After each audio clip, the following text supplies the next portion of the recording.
Tá? Então estamos gravando aí a segunda parte da nossa aula. Então hoje, muito provavelmente, a gente finaliza aí antes, porque o assunto que nós vamos ver agora, pessoal, vou falar desse assunto e a gente finaliza, tá? Que é a questão da DRA. Tá? Vou mostrar para vocês. Para quem não pegou, a Domênica, ela já pegou lá no meu site o slide e fez um corte lá e mandou para vocês. Nós não temos, importante vocês saberem, uma norma específica para a DRA, tá? O que a gente tem é, digamos, uma parte do que é falado lá no próprio CPC 26. No CPC 26, quando ele fala das demonstrações, então ele fala de balanço patrimonial, fala de DRE e aí fala de DRA. São poucos slides, tá? Eu vou falar um pouquinho para vocês do que é a DRA, quer dizer, o que são os resultados abrangentes, eu acho que a gente já falou, mas vou reforçar, e vou mostrar para vocês essas operações e o que está na norma lá, quando ele diz respeito, então, a DVA, tá bom? Bom, vou mostrar aqui para vocês, vou compartilhar. Agora a minha tela está boa, eu tive que reiniciar o computador, tal, então eu não tenho mais aqui aquelas intercorrências como eu falei para vocês que tinham, tá? Então vejam aqui, pessoal, vocês estão vendo aqui meu slide aqui, ó. Vejam que aqui esse último slide aqui que vocês estão vendo é uma DRE, tá? A demonstração do resultado do exercício. E na sequência, no CPC 26 aqui, na sequência, então, ele entra DRA. Por que isso tem na sequência? Porque a partir do momento que você termina a DRE, você precisa demonstrar a DRA. Vamos lá. O que nós temos na DRA? O que é a DRA? Bom, essa demonstração de resultados abrangentes, ela entrou em vigor no Brasil a partir digamos, de 2008, quando entrou em vigor as novas normas. Então, é de 2008 para cá. Tá? Então, quando publicaram lá o CPC 26, aí a gente passou, então, digamos, efetivamente a ter essa demonstração. Tivemos que fazer a publicação dessas demonstrações. Então, hoje, a DRA faz parte das demonstrações contábeis obrigatórias. Bom, evidentemente, a gente tem algumas exceções para a publicação dessa norma, que vocês vão ver aí nos slides, tá? Mas vamos pensar um pouquinho para que serve essa demonstração. E vamos compará-la com a DRE.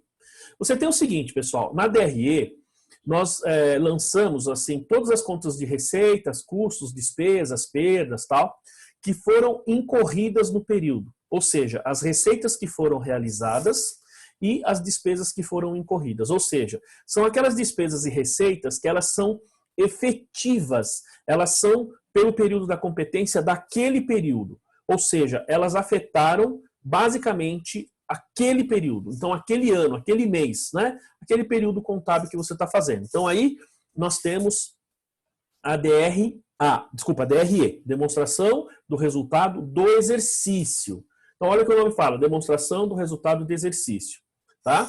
Por quê? Você tem a afetação do seu patrimônio, isso vem pelas contas de resultado, essas despesas e receitas são referentes pelo princípio da competência a esse período, então eu demonstro nesse período. Beleza, pessoal? Até aí tudo bem. Simples, fácil. Agora, o que é a DRA? As empresas em geral, elas têm alguns tipos de operações, tá?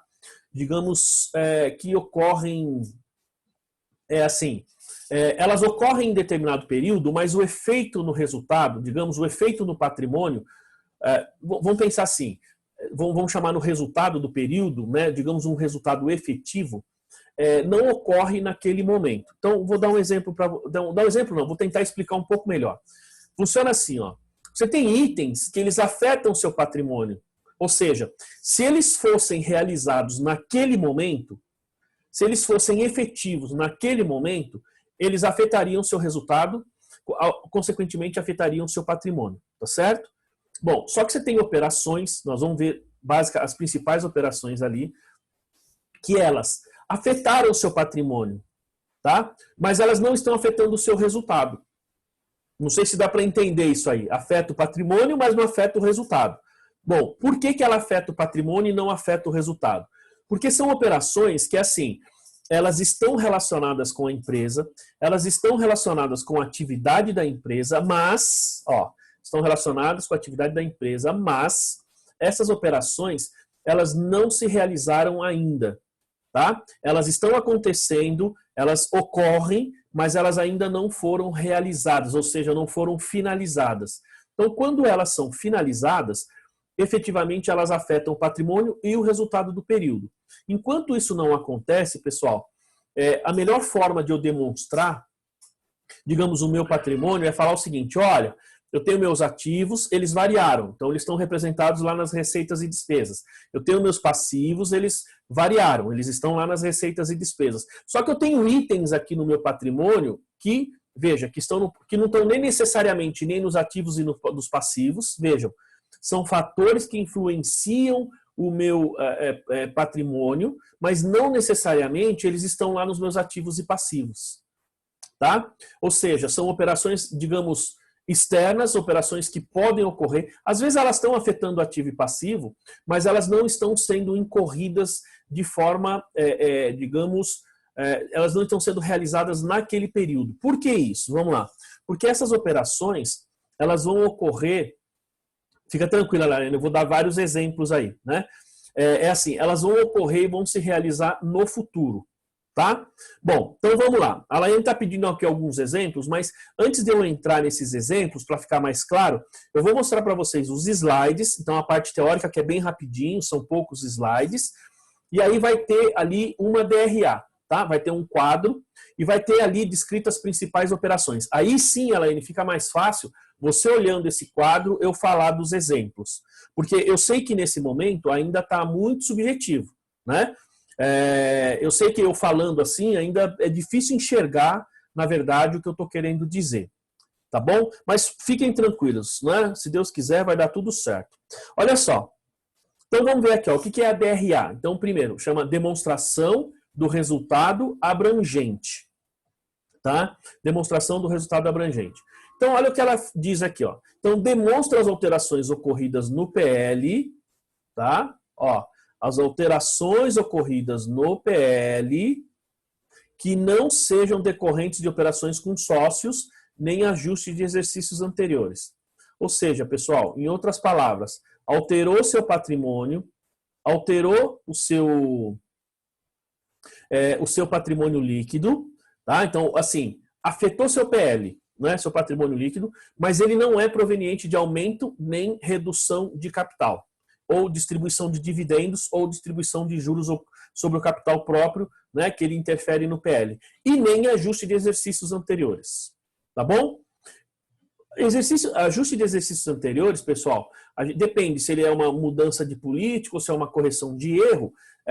Veja, ele vai estar dentro da DRA, mas se for só ajuste de exercício anterior, então nem precisa estar na DRA, eu vou falar isso para vocês. Depois ele fala aqui, ó. Então, a DRA poderá ser elaborada em relatório à parte. Então, porém, o pronunciamento do CPC sugere ainda que a DRA seja adicionada à mutação do patrimônio líquido. Bom, quando eu estava falando da DMPL para vocês, eu falei isso. Falei, olha, você tem um demonstrativo aqui, que é a DRA, que eu tenho 3 formas de apresentar.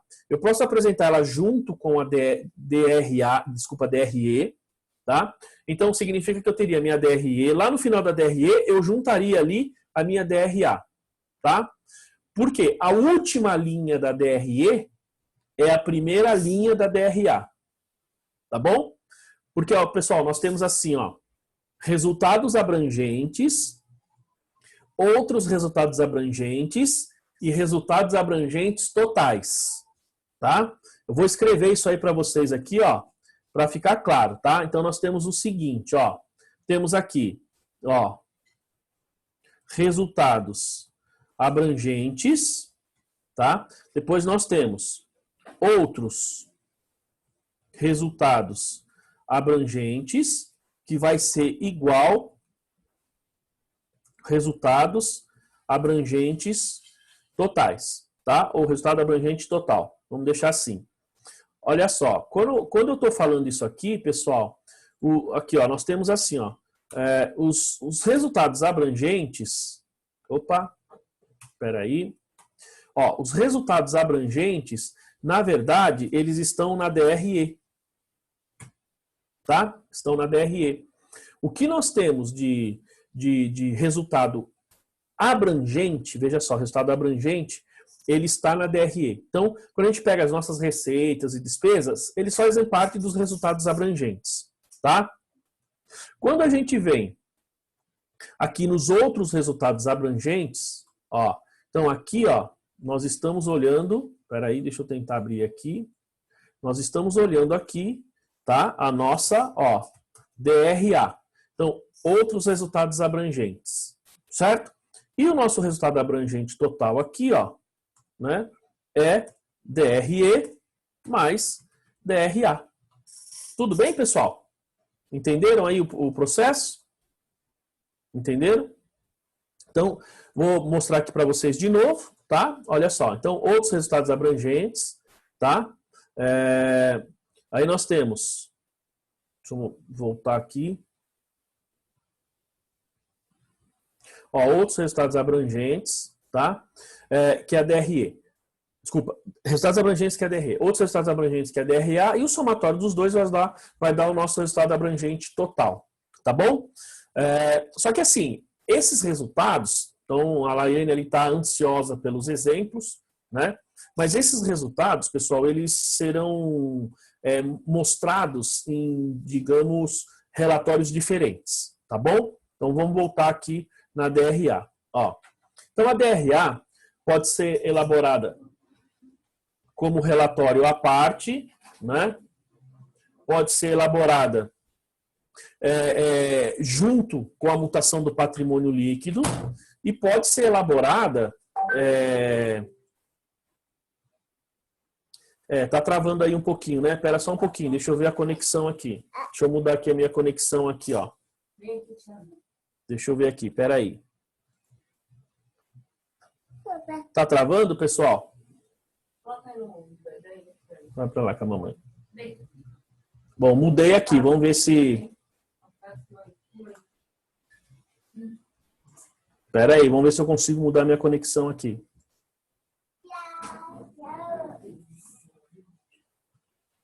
Melhorou, pessoal? Deu uma melhorada, não? O Thiago me trouxe aqui o celular e eu mexi aqui.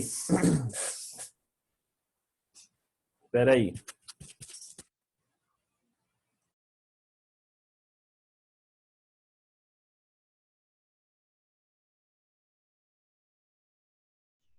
O áudio agora melhorou ou tá ruim? Deve ter piorado um pouco, não piorou um pouco? Tá ruim, né? É porque agora o áudio é da webcam, tá? Vou voltar. Então, mas melhorou ou piorou? Aí, não sei.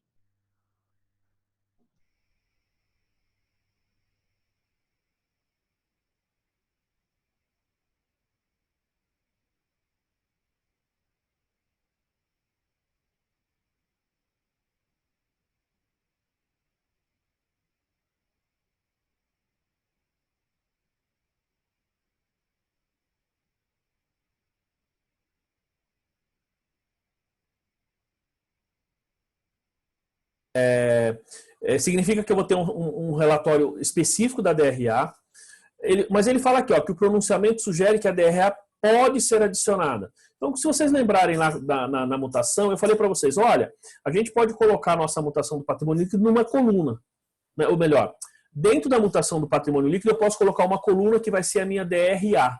Se vocês lembrarem, quando eu falei de outros resultados abrangentes, o exercício, ele falava assim, ó, houve um ajuste relacionado a outros resultados abrangentes que aumentou meu investimento. Vocês lembram desse item?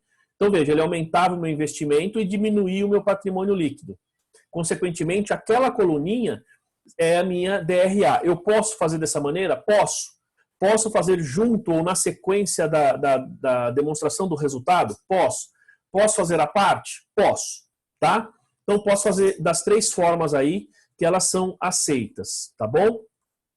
Aí ele fala aqui, ó, na prática, ó, o resultado abrangente apresenta os ajustes efetuados no patrimônio líquido como se fosse um lucro da empresa. Então, o que significa isso? Né? Ele é como se fosse, assim, ele interfere, ele aumenta ou diminui, ele aumenta ou diminui seu patrimônio como se fosse um resultado. Por isso que eu disse, ele afeta o patrimônio, mas não afeta o resultado ainda. Ele vai afetar no futuro, tá? Mas não nesse momento. Então, no futuro, realmente ele vai afetar. Olha só. Então, ó, a DRA, se eu tiver essas operações aqui, então eu não preciso apresentar, porque essas operações, basicamente, elas já estarão demonstradas nas minhas mutações do patrimônio líquido. Ó. Então, a DRA é dispensada de apresentação caso as únicas alterações do PL derivem do resultado, lucro ou prejuízo, pagamento de dividendos ou distribuição de lucro, tá? Correção de erros de períodos anteriores e mudança de política contábil. Então vejam que esses dois últimos aqui, via de regra, eles estão na DRA. O primeiro e o segundo não, tá? Mas os dois últimos, eles estão na DRA. A questão é a seguinte, quando só acontecem esses itens, eu só demonstro eles na minha DMPL, não preciso colocar na minha DRA, tá? Ó, a demonstração do resultado abrangente deve, no mínimo, incluir as seguintes rubricas. Bom, resultado do período, ou seja, por isso que eu disse a vocês, pessoal, que a última linha da minha DRE é a minha primeira linha da DRA, ou seja, o meu último item que eu tenho na DRE é a minha primeira linha da DRA, consequentemente eu atendo esse ponto, né? Que ele diz, obrigatoriamente tem que conter. Primeiro, ó, ele fala lá, resultado líquido do período, que está na última linha da DRE. Cada item de outros resultados abrangentes classificados conforme sua natureza, exceto o que está escrito aqui nesse item C. Ó, parcela de outros resultados abrangentes de empresas investidas reconhecida por meio de equivalência patrimonial. Eu vou falar sobre isso daí. E resultado abrangente do período, né? Resultado abrangente do período. Aqui ele fala, ó, os itens que se seguem então, devem ser divulgados nas respectivas demonstrações do resultado e do resultado abrangente, como alocações do resultado do período.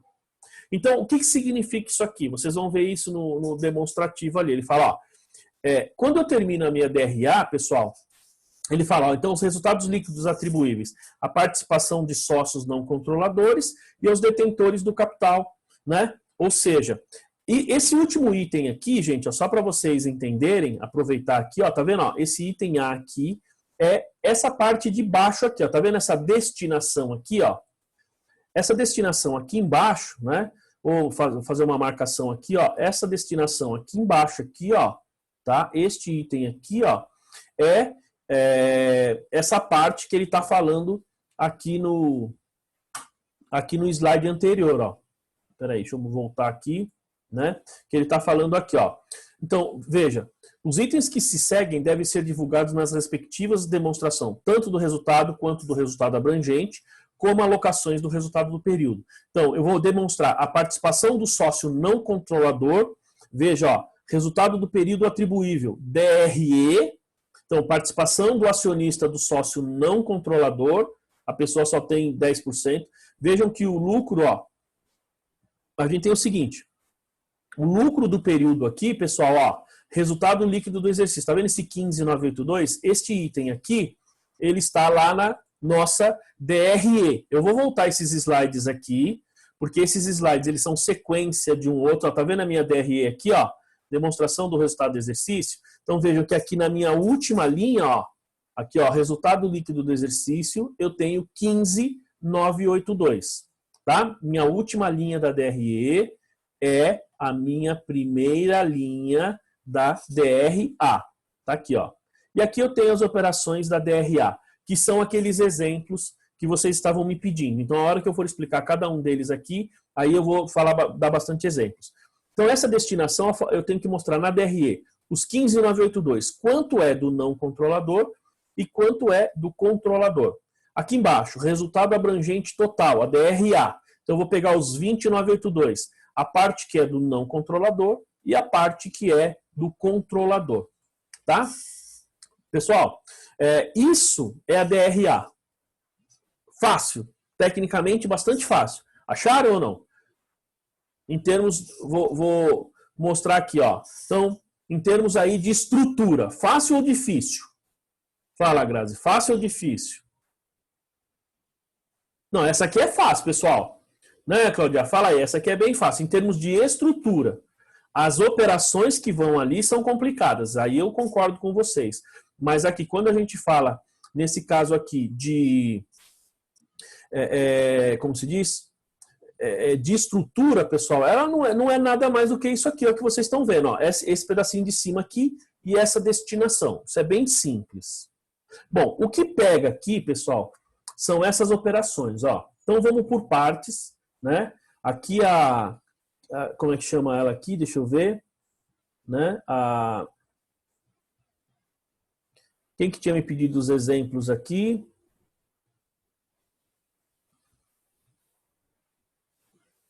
Enfim, vocês tinham me pedindo aqui os exemplos, né?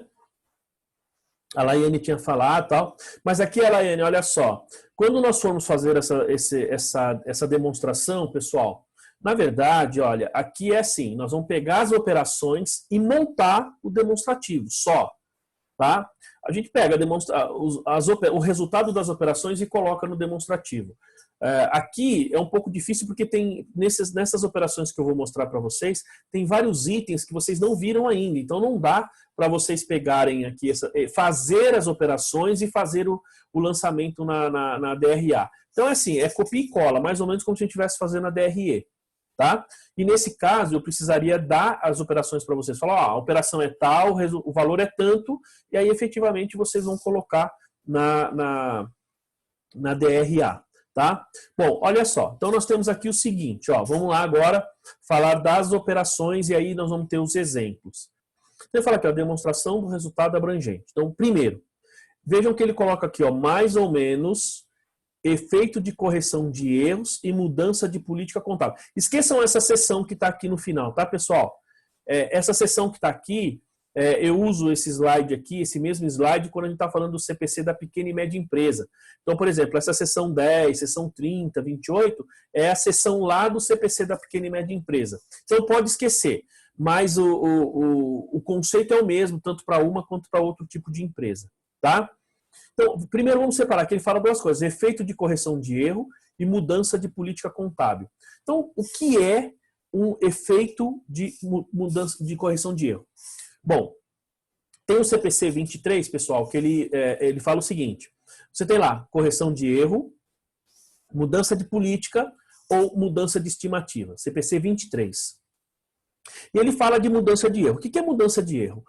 Desculpa, correção de erro. Imagina que você está ali no seu balanço, você está ali no seu exercício, por exemplo, vamos pegar aqui, nós estamos em 2020, estou ali no meu balanço ali e detectei um erro em janeiro, por exemplo. Você está dentro do próprio exercício, né? Não estou falando no mês, mas está dentro do próprio exercício. Se eu detectei um erro em janeiro, eu simplesmente vou ali e arrumo esse erro. Não em janeiro, faço o ajuste do erro agora, certo? Perfeito, pessoal? Faço o lançamento e faço a correção aí do ajuste. Mas veja que eu não tenho ajuste ou correção de erro de períodos anteriores. Por quê? Porque eu estou dentro do próprio exercício, eu já faço. Isso significa que quando chegar lá no final do ano, que eu for apresentar o meu balanço, esse erro já foi corrigido no exercício. Ele nem vai aparecer, ele nem vai constar na minha demonstração. Por quê? Porque no balanço ele já estará de forma correta. Tá? Tudo bem?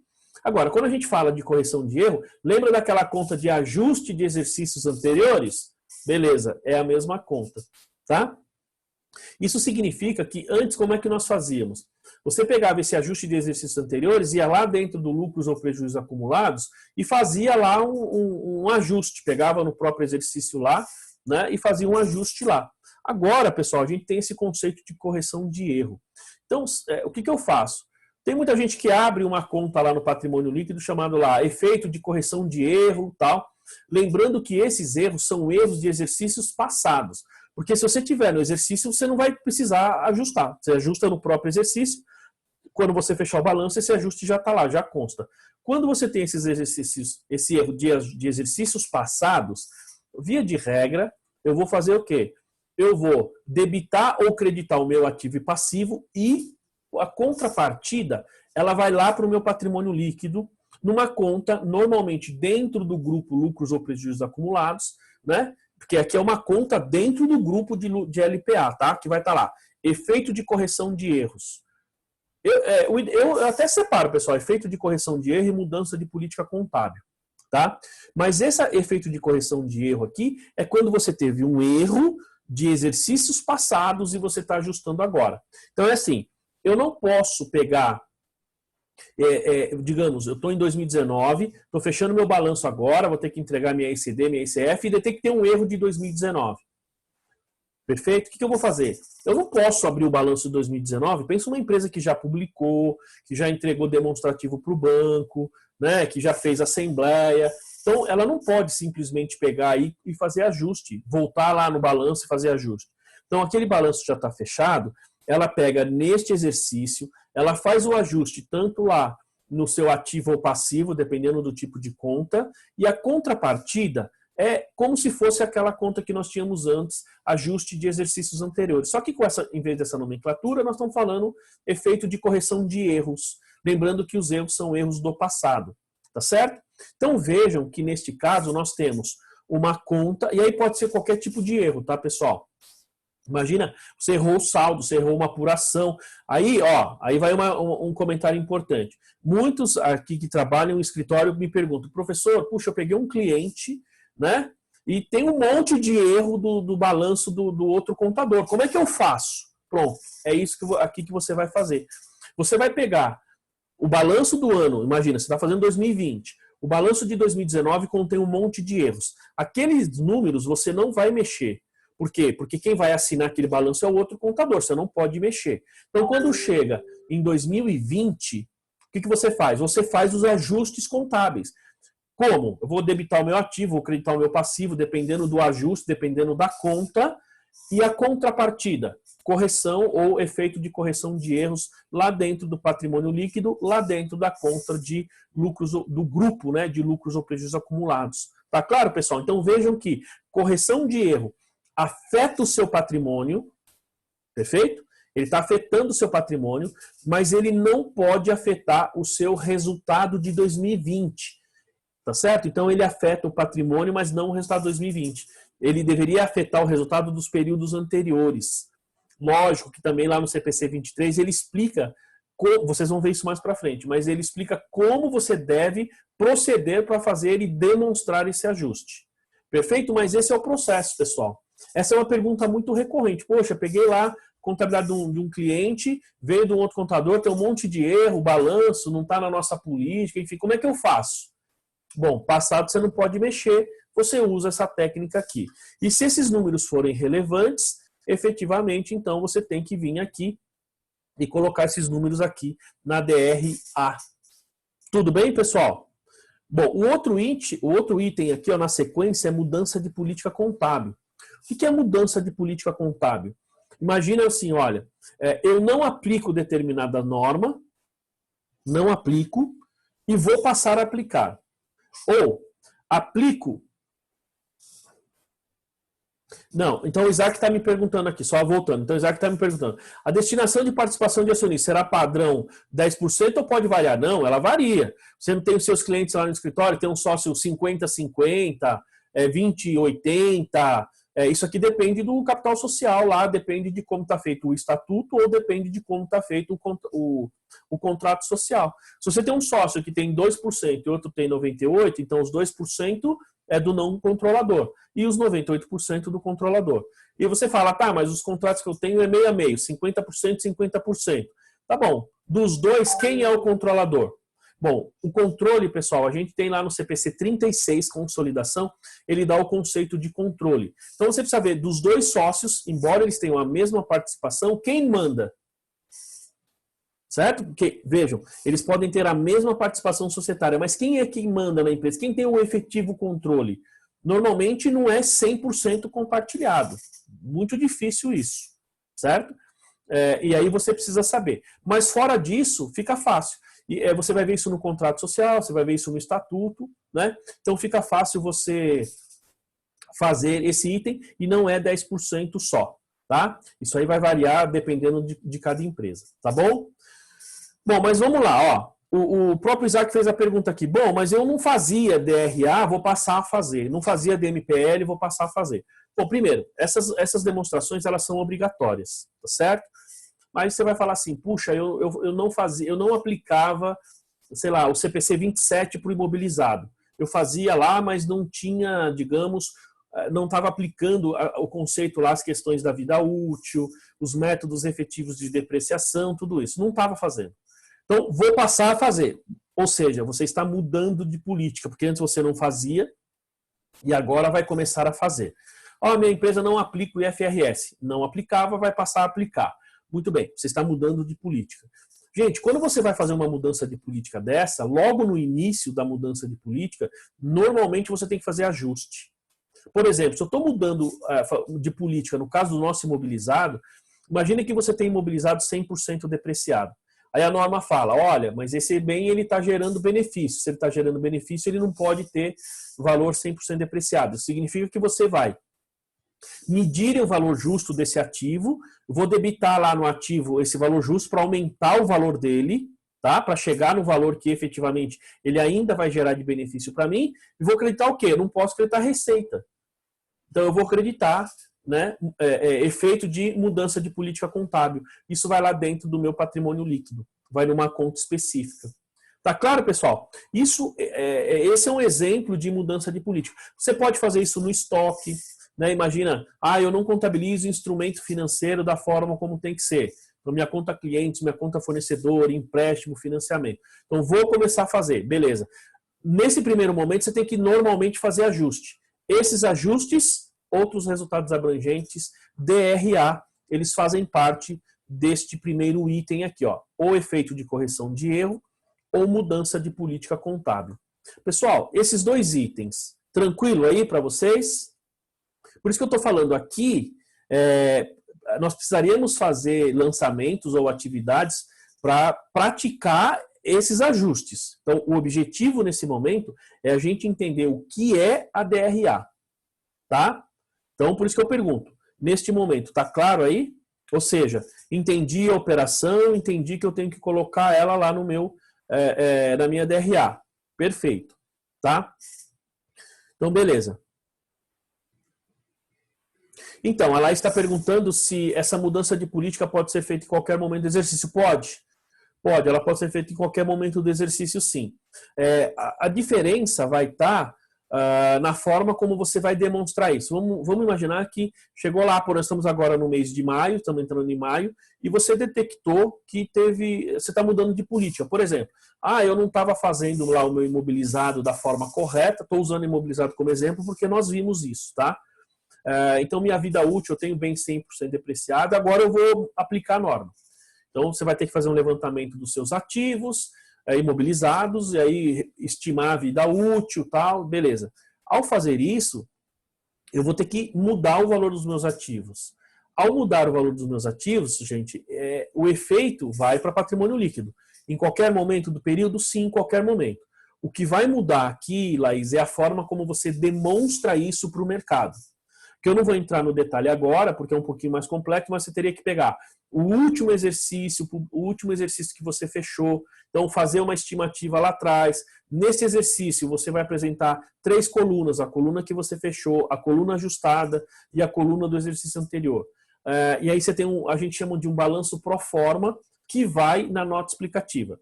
Isto se for relevante. Se você não tiver, digamos, itens relevantes, você não vai precisar fazer necessariamente essa demonstração. Na nota explicativa, você vai falar que aquilo ocorreu, o impacto é tanto, na conta tanto, mas não vai precisar fazer um balanço porque o valor é irrelevante, tá? Mas pode ser em qualquer momento do balanço, sim. Tudo bem? Bom, seguindo, olha o que ele fala aqui, ó. Né? O outro item que ele fala aqui, ele diz assim, ó. Então, mais ou menos, ganho e perda da conversão de demonstrações contábeis. Pode ver que é justamente esse item que tem o efeito aqui de R$5.000. Ele fala aqui, ó, operações no exterior. Bom, o que é isso aqui? Então, aqui ele está relacionado ao CPC 2, tá, pessoal? O CPC 02, que fala de conversão de balanço e registros contábeis em moeda estrangeira. Bom, quando eu falo em moeda estrangeira, eu tenho duas situações. Primeira, eu posso ter moeda estrangeira, eu posso fazer aqui no Brasil uma operação em moeda estrangeira. Eu posso fazer lá fora uma operação em moeda estrangeira.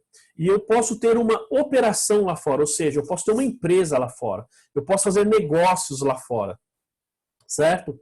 Bom, Então, o que acontece? Quando eu tenho dinheiro aqui no Brasil em moeda estrangeira, chegou na data do vencimento lá do meu reporte, eu vou, por se tratar de item monetário, eu pego na data do fechamento, faço a conversão do câmbio, ajusto despesa ou receita, certo? Variação cambial ali, ponto, acabou, simples. Quando eu tenho, por exemplo, eu fiz uma venda lá fora, tá?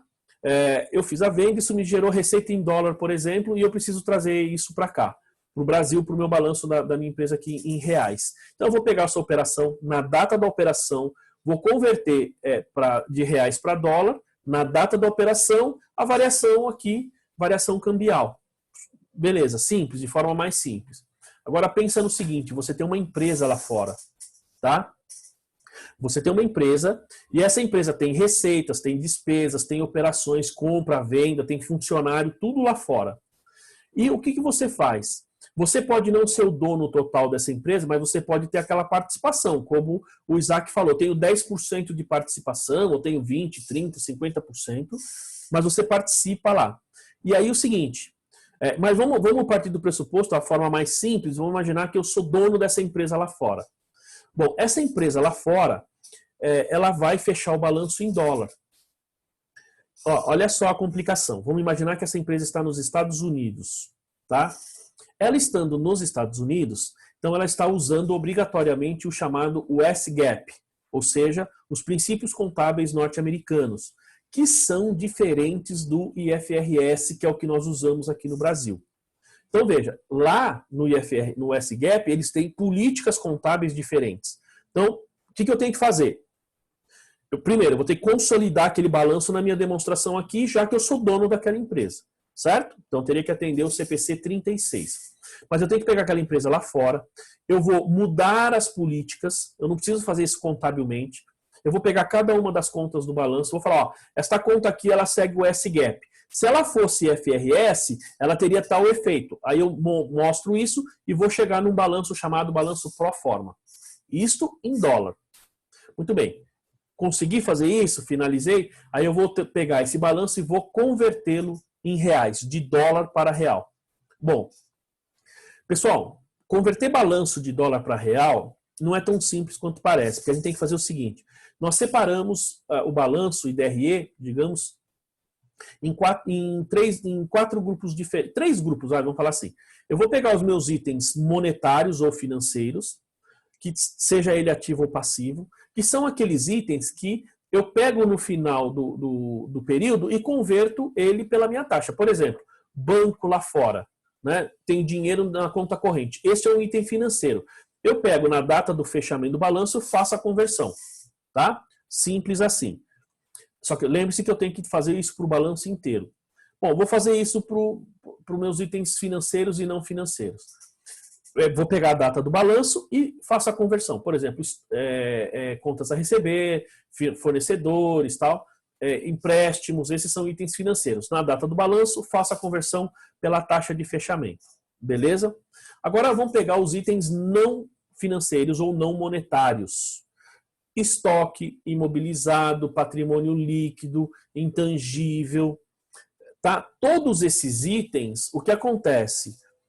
Eu preciso convertê-los em dólar na data da aquisição, ou seja, por taxa chamada histórica. Então, preciso pegar minha taxa histórica e fazer a conversão lá atrás. Tá? Eu não posso fazer a conversão pela data do fechamento. Então, vejam, significa que eu tenho, para ativos e passivos, eu tenho 2 taxas diferentes. Eu tenho uma taxa para ativo, ou seja, para itens monetários, e tenho uma taxa para itens não monetários. E quando eu vou pegar a minha DRE, eu vou usar a minha taxa média. Mais uma taxa. Taxa do fechamento, taxa histórica e taxa média. Perceberam? Isso significa, pessoal, que quando eu pego o meu lucro lá em dólar, aí ainda tem um detalhe, tá, pessoal? Se são contas a pagar, eu uso uma determinada taxa. Porque, veja, se eu tenho contas a pagar, eu vou comprar dólar para pagar, não é isso? Se é um contas a receber, significa que eu vou vender dólar. Aí você tem a taxa de compra e venda. Então, além dessas 3 taxas diferentes, eu tenho taxa específica para compra, para ativos e taxa específica para passivos. Olha a complicação que é. Então, na hora que você faz essa conversão, Imagina você pegar sua DRE, imagina se fosse fácil assim, né? Eu pego minha DRE, converto lá o meu lucro ou prejuízo pelo dólar no final do período e pronto, somo com o meu balanço. Bom, isso não acontece. Mas vejam, eu tenho uma empresa lá fora, mudo as políticas, faço a conversão e ao fazer essa conversão, gente, vejam, eu só estou convertendo para fazer a consolidação. Eu não estou fechando a empresa. Esse é um ponto importante, tá? Porque se eu for fechar a empresa, nós teríamos uma situação diferente, que eu já vou explicar. Bom, então quando eu faço a conversão, o que ele me gera aqui, ó? Ele me gera um ganho ou uma perda, tá? Porque às vezes a empresa lá está com lucro, mas ao fazer a conversão do câmbio, quando eu trago para dólar, isso me gera, por exemplo, uma perda. Ou o contrário, a empresa está com prejuízo lá, mas fazendo essas conversões de câmbio, isso me gera um ganho. Tá? Então ele vai entrar aqui, ó, pode ver que ele coloca aqui mais ou menos ganhos e perdas da conversão de demonstrações contábeis de operações no exterior. Por quê, pessoal? Seria fácil eu pegar o balanço lá, converto e reconheço como variação cambial, mas não é assim que a gente tem que fazer pelo seguinte. Bom, eu estou continuando com essa empresa, correto? Essa empresa vai continuar, eu não estou encerrando essa empresa.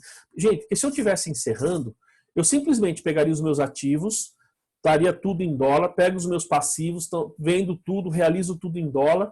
A diferença eu fecho o capital, o que sobra é dinheiro, digamos assim, trago para o acionista aqui, converto na data do fechamento e acabou. Certo? De forma mais simples, se eu estiver fazendo o fechamento da empresa. Mas lembre-se, eu estou continuando com a empresa não está sendo encerrada. Consequentemente, eu tenho a seguinte situação. Vejam que eu tenho esse ganho ou essa perda. Eles impactam o meu patrimônio, por quê? Porque a minha empresa investe naquela empresa, então ela impacta o patrimônio da minha empresa aqui no Brasil, mas não é um resultado efetivo. Certo? Por que não é um resultado efetivo? Porque é um resultado que eu estou reconhecendo neste período, mas eu não vou trazer isso para a minha DRE. Não vou trazer para a DRE porque não é um resultado da minha operação aqui no Brasil. Perceberam, pessoal? Então, quando eu faço uma conversão de balanço, eu sempre tenho ganho e perda. E esses ganhos ou perdas, eles têm que entrar, então, aqui nesta linha, tá? Ganho ou perda na conversão de demonstrações contábeis. Por quê? Ele está afetando o seu patrimônio, perfeito, mas não afeta o seu resultado. Por quê? Porque ele não é um resultado ainda, digamos, líquido e certo. Ele é um resultado, só vai ser líquido e certo quando você fechar as operações. Agora, se eu tiver, digamos, distribuindo dividendos ou mandando recursos para cá como lucro, aí é diferente. Aí a gente tem uma situação diferente, tá? Mas simplesmente na conversão de balanços, não. Não sei se ficou claro, né? A Laene tinha perguntado, o pessoal tinha perguntado de mais exemplos. Então temos aí mais um exemplo de item que entra lá na DRE. Tá claro aí, pessoal, esse exemplo? Tranquilo? Agora, é fácil isso? Não, essa é uma operação complexa que vocês vão aprender mais para frente, tá? É isso aí, se eu não me engano, é com o professor Castro, ele que fala desse item aí de conversão de balanço, tal. É o Castrão que fala isso aí para vocês, tá? Muito bem. Então vamos adiante aí. Outro exemplo aqui, outra linha, ó. Temos mais dois aqui, ó. Então ele fala, ó, ganho ou perda atuarial, tá? O que é esse ganho ou perda atuarial? Falei isso aí para falei para a pós-graduação essa semana. Muito bem, pessoal. Primeiro, o que é um cálculo atuarial? Vocês sabem, não? Alguém sabe aí o que é um cálculo atuarial?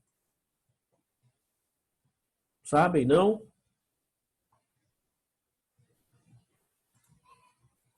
Ninguém sabe. Vocês estão aí ou estão já dormindo, pessoal? Não? Bom, cálculo atuarial, pessoal, é o seguinte. Vamos lá. Provavelmente, a maioria de vocês, se tem carro, tem moto, ou até mesmo casa tal, vocês vão ter seguro do imóvel, certo? Você tem seguro de casa. Então, vou dar um exemplo do que é um cálculo atuarial. Por exemplo, quando você...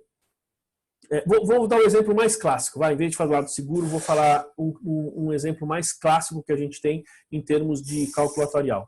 Bom, pessoal, muitos de vocês aí vão demorar bastante para se aposentar, certo? Talvez nem se aposente mais, né? Para mim, graças ao bom Deus, faltam 2 anos e meio, mais ou menos. Né? Daqui 2 anos e meio eu me aposento. Me aposentando, vai saber, né, o que Deus tem reservado para mim.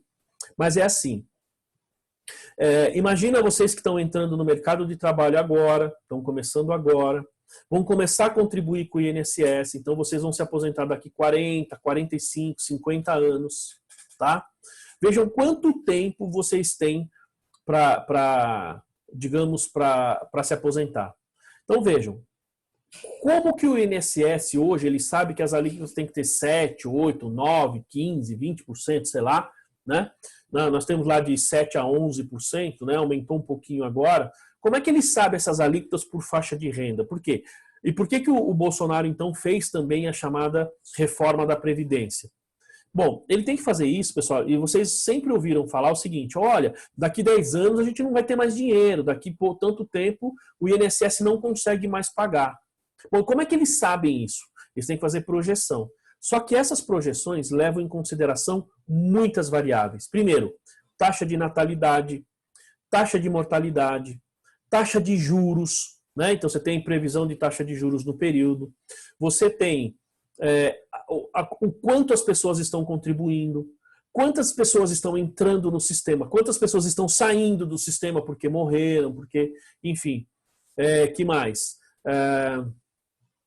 Percebe? Então você tem idade, quantidade de pessoas, o próprio tempo, enfim, quanto tempo as pessoas e o valor que as pessoas contribuem, são muitas variáveis ao mesmo tempo para o INSS fazer essa projeção.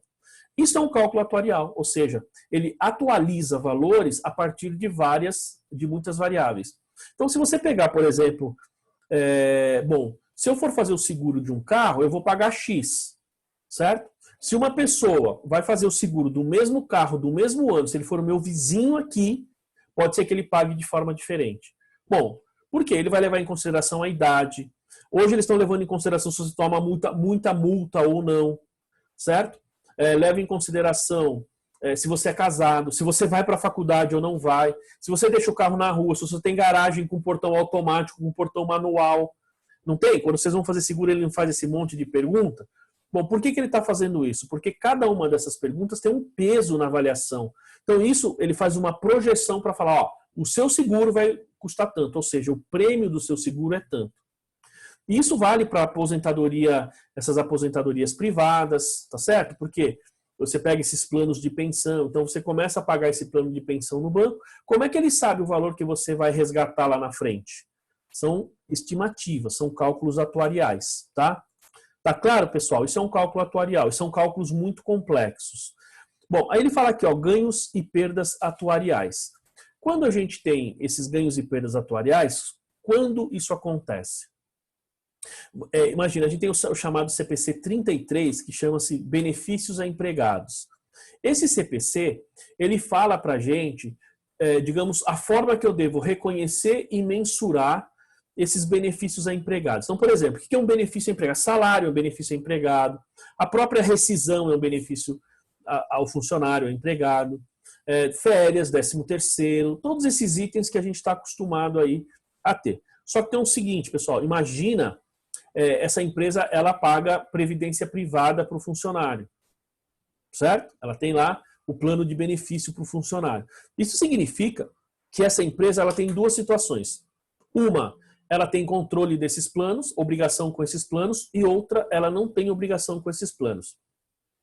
Quando a empresa tem... Eu não vou entrar em detalhe na norma, porque não é objetivo, tá? Eu só quero que vocês entendam o que é efetivamente esses resultados aí de cálculos atuariais aí, que ele fala aqui nesse item aqui, né? Que ele fala aqui de ganhos ou perdas atuariais. Então você tem, como eu estou dizendo, esse caso de seguro, esse caso de previdência e tal. O mais comum nas empresas é assim, então eu sou uma empresa, eu tenho previdência privada para os meus funcionários, eu sou responsável por esse plano de previdência. Então lá a norma diz o seguinte, então se você é responsável, você tem que ter um atuário, e esse atuário vai calcular essa variação. Então imagina uma pessoa aí que está entrando no sistema aí agora, pessoa novinha, 20 anos, vai começar a pagar, né? Então entrou na empresa, a empresa tem plano de benefício e vai te pagar isso daqui a 40 anos. Vejam, pessoal, que você vai contribuindo e a empresa vai contribuindo. Mês a mês, essas estimativas elas têm que ser refeitas. Por quê? Porque tem gente que é demitido, tem gente que é admitido, entra no plano, a inflação muda, a taxa de juros, o salário, você tem dissídio. Então, tudo isso vai influenciando nesses cálculos atuariais do plano de benefício. Só que é o seguinte, neste momento, pessoal, o que acontece? A empresa simplesmente vai pagando esse benefício lá para o fundo, que você, funcionário, vai utilizar quando você se aposentar. Beleza? Só que tem um detalhe. Isso varia todo mês. Mas percebam que essa variação que ocorre todos os meses, ela afeta o patrimônio da empresa. Mas ela não pode ser lançada no resultado. Por quê? Porque ainda não é efetivo. Aquilo trata-se de um efeito patrimonial. Não é necessariamente um efeito no resultado. Ou seja, basicamente, pessoal, para vocês entenderem um pouco melhor, nós temos assim. Quando você tem um efeito no resultado que é definitivo, DRE. Então, por exemplo, você fez uma venda, essa pessoa vai te pagar, aquele efeito é definitivo no seu patrimônio. Ele não vai ser revertido. Tá? Então, DRE. Porque é resultado do exercício. Esses exemplos que eu estou falando para vocês, eles não podem ser lançados no resultado porque eles não são efetivos ainda. Eles ainda não estão afetando o seu patrimônio de forma definitiva. Então, ele é demonstrado de forma, assim, aquilo que impacta o seu patrimônio, mas não o resultado, porque o resultado ainda não aconteceu. Veja, no caso de aposentadoria, quando que vai acontecer esse resultado? Quando o cara se aposentar, daqui 20, 30 anos, ou quando o cara sair da empresa, isso vai depender do plano, né? Ou quando a pessoa sair do sistema, né? Isso, como eu disse, depende um pouco do plano e aí, consequentemente, a partir do momento que essa empresa saiu lá do sistema e ela vai deixar de ter esses benefícios e o efeito desse benefício, então, ele passa a ser resultado. Aí eu tiro do PL e transfiro para resultado do período. Tá claro, pessoal? Vejam que essas aí são operações mais complexas, como eu disse para vocês. A operação é complexa, a montagem da DRA é simples. É aquela estruturinha ali. Eu pego esse resultado e simplesmente coloco lá. O que pode ter, eu abrir um pouquinho mais essa demonstração, ter mais itens ali, mas nada que seja, digamos, mais relevante do que o que a gente está vendo aqui. O que muda efetivamente são as operações. Tranquilo? Tudo bem, Elaine? Aqui você vê que é um negócio um pouco mais complicado, né? E por último, gente, a gente tem aqui, ó, né? O último item aqui, ó, fala mudança nos valores justos de instrumentos de hedge. Bom, pessoal, a gente tem aqui, então fala, ó, então eu tenho mudança no valor justo de instrumento de hedge. Então, por partes, instrumento de hedge é um instrumento financeiro. O que é um instrumento financeiro? São itens que você vai pagar ou receber em dinheiro. Por exemplo, uma aplicação financeira é um instrumento financeiro. Contas a receber é um instrumento financeiro. Todos aqueles itens que você vai pagar ou receber, via de regra, e que você gera a obrigação de um lado e o direito de outro lado, né? Então eu tenho um ativo de um lado, um passivo do outro, você tem então um instrumento financeiro. De forma simples, tá? Porque isso aí vocês vão ver mais para frente, e essas são 3 normas que falam de instrumento financeiro, e eu considero essas as normas mais complicadas. Muito bem. Quando a gente fala de instrumento de hedge, então, ele é um instrumento financeiro. E o que é hedge? Hedge, pessoal, é um tipo de operação que ele faz uma espécie de trava em outras operações. Tá? Então, o hedge mais comum é o chamado hedge de câmbio. Né? Por exemplo, nós estamos com um dólar aí a 5 e pouco aí, né? Muito bem, então imagina que eu fiz uma venda agora, tá? A R$5. O câmbio está R$5. Vamos dar esse exemplo.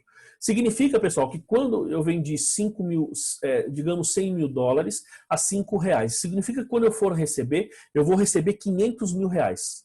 Tá certo? 5 dólares, 100 mil reais e vou receber 500 mil reais. Muito bem. Agora imagina, eu estou fazendo essa operação hoje e a pessoa está me comprando 100 mil dólares e eu vou receber daqui 3 meses, daqui 4 meses. Daqui 4 meses acabou a pandemia, o mercado está reagindo, então o dólar de 5 cai para 2. Olha só. O que acontece? Então a minha operação é de 100 mil dólares, correto? O que eu fiz? Fiz uma venda de 100 mil e vou receber, só que a cotação agora é R$2, consequentemente eu vou receber R$200.000 e não mais os 500 mil que eu ia receber na data da operação. Entenderam, pessoal? Isso é variação cambial.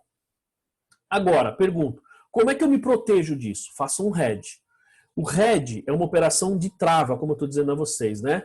Uma operação aí de garantia. Então eu vou chegar lá no banco, vou pagar por isso, evidentemente.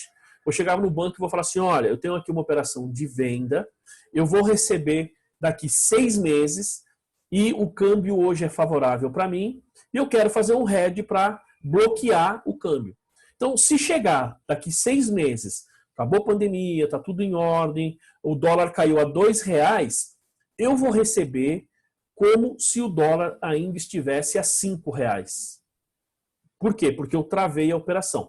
Pago uma taxa para o banco? Pago, mas normalmente vale a pena a gente fazer, pessoal. Tá?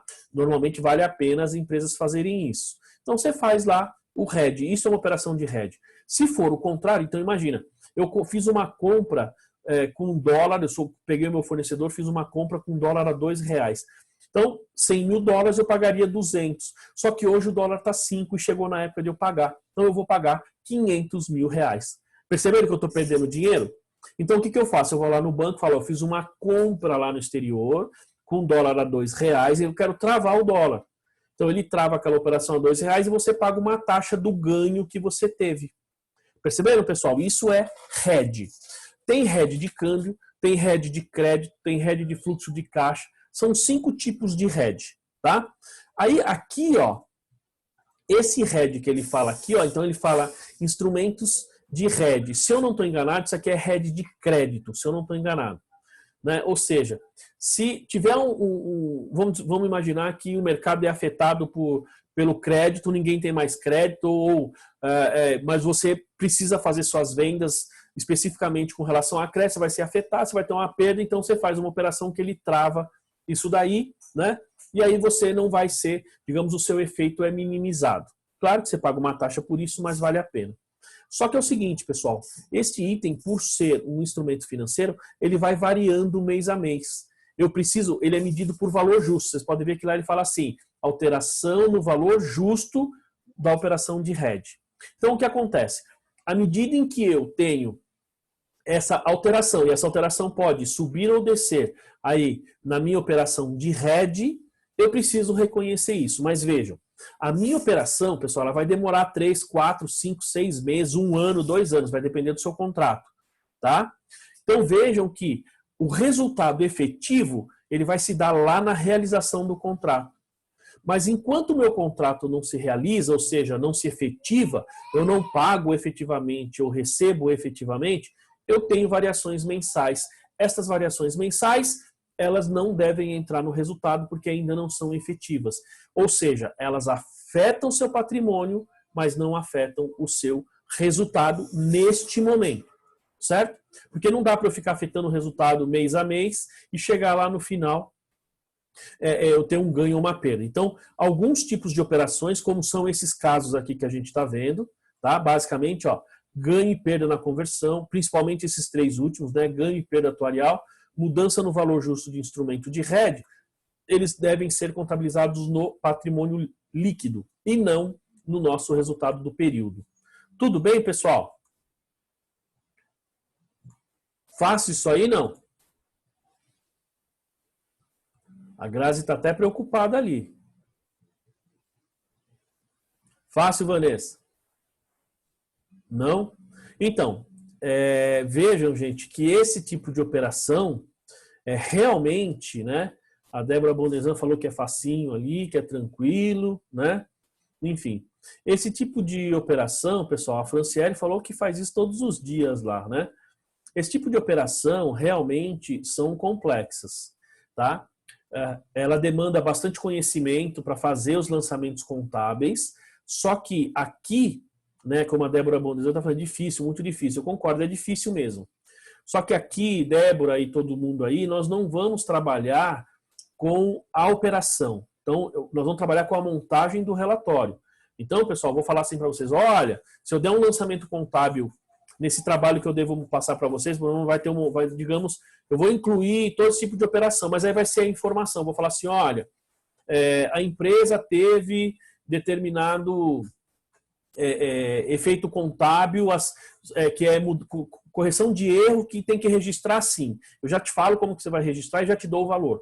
Por quê? Porque nós não vimos essas operações no detalhe, não é o momento ainda para a gente ver, porque são operações complexas e ainda faltam conceitos para que vocês possam, então, fazer esses registros. O que tiver aqui de atividade vai ser assim, olha, esse é o lançamento, o efeito na demonstração é esse, só monta o relatório. Simples assim. Tá bom? Né? E aí, ó, só a última coisa que eu gostaria de mostrar aqui para vocês, ó, voltando um pouquinho, olha o que ele fala aqui, ó. A demonstração deve, no mínimo, incluir resultado, item de outros resultados. E aqui embaixo, ó, parcela dos outros resultados abrangentes de empresas investidas. Tá? O que significa isso? Todos esses resultados abrangentes aqui, imagina que aconteça na minha empresa. E eles vão estar lá no meu patrimônio líquido. Perfeito. Só que eu sou uma empresa que eu sou uma investida. Eu tenho uma empresa que é uma investidora, que é a minha controladora, por exemplo. Então ela tem investimentos na minha empresa. Quando eu vou fazer a equivalência patrimonial, que acho que vocês vão aprender, acho que semestre que vem, né, em contabilidade avançada, acho que é semestre que vem. Quando vocês forem fazer a equivalência patrimonial, se a minha empresa tem outros resultados abrangentes, a parcela da participação dela tem que ser reconhecida lá na outra empresa como outros resultados abrangentes também. E aí precisa ter uma linha lá no PL falando, olha, isso aqui é resultado de equivalência patrimonial, isso aqui é resultado de outros resultados abrangentes, tá? É isso que precisa ser feito. Mas, pessoal, como eu disse a vocês, o nosso objetivo principal aqui é pura e simplesmente falar da demonstração e não das operações, porque vocês ainda não tiveram esses conceitos aí. Tudo bem, pessoal? Dúvidas aí, não? Muitas, né? Em termos de operação, como eu disse para vocês, não se preocupem, mas em termos de demonstração, né? Teve aí os exemplos aí que vocês me pediram, ficou claro aí os exemplos, os procedimentos? Ficou? Muito bem. Bom, pessoal, então é o seguinte, ó. Então vamos lá. Nesses casos aqui, então o que a gente vai fazer? Eu vou, então assim, vocês têm, vamos pensar na nossa sequência. Vocês têm aí uma atividade, duas atividades para montar uma DVA, duas DVAs, né? Eu vou ver se eu publico atividades. Se eu não publicar agora, eu publico depois, tá, pessoal? Fiquem tranquilos. Está um pouco corrido ainda para mim, mas se Deus quiser, eu quero publicar para vocês. Testes alternativas sobre DVA e DNPL para complementar esses conceitos, tá bom? Semana que vem a gente começa com fluxo de caixa, tá? Vamos começar com fluxo de caixa. E aí, assim, eu já tenho algumas atividades para fluxo de caixa, vou mostrar para vocês, a gente deve levar uma, talvez, no máximo 2 aulas, a gente falando de fluxo de caixa. Eu vou tentar falar em uma aula só, para daí, pessoal, depois a gente vai fazendo o fluxo de caixa. Então, nós vamos ter aulas específicas para fazer atividades de fluxo de caixa, tá? Enfim, então aí semana que vem falamos de fluxo de caixa, eu já vou publicar o material para vocês, tá? E aí a gente depois aplica o exercício. Tudo bem, pessoal? Dúvidas aí? Viu, Domênica aí? Então eu vou fazer o seguinte, terminando essa aula aqui, ele vai fazer a conversão, vou subir no site da Legale e vou também subir no meu site lá. Vou dar um jeito. Aí vocês vão lá na videoteca. Vocês podem, se vocês entrarem no meu site, vocês têm um íconezinho lá em cima chamado videoteca. Lá na videoteca eu vou colocar a aula. Começa com a data, né? Ou a disciplina, enfim, vou colocar de forma lá que vocês consigam entender de forma bem clara. Aí avisa, tá, Domênica, pro restante das turmas aí, das pessoas que não estão conseguindo assistir, não estão conseguindo acessar, que se der certo, tá? Eu te aviso, mando uma mensagem para você, Domênica, deu certo. Aí você entra lá no grupo e avisa todo mundo que quem quiser pode pegar direto no site. Fechado, pessoal? Tranquilo aí? Dúvidas? Tranquilo? Pessoal, então hoje eu vou parar por aqui, porque não dá para começar o fluxo de caixa, eu não quero, cada vídeo que a gente vê, eu quero começar e terminar um tópico, eu não quero passar de tópico para a aula seguinte, porque senão a pessoa tem que ver um pedacinho do vídeo, depois ver outro, isso dificulta um pouquinho em termos de processo online, tá bom? Tá. Então, Caroline, olha só. Você está me falando porque está faltando aula lá na teoria, não é isso? É isso que você está comentando aqui? Tá.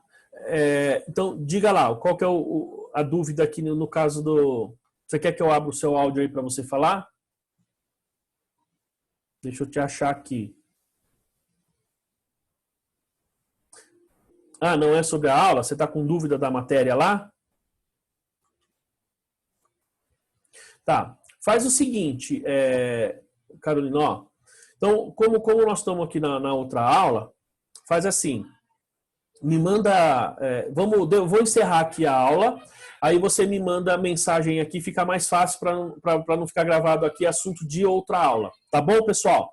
Mas eu vou continuar aqui. Não, mas não precisa sair não, a gente fala aqui, só vou parar a gravação. Tá bom, pessoal? Então vamos encerrar por aqui. Estou cancelando aqui a gravação. Até a próxima aula. Beleza, pessoal? Fiquem com Deus aí. Qualquer dúvida, estou à disposição. Forte abraço aí para todos.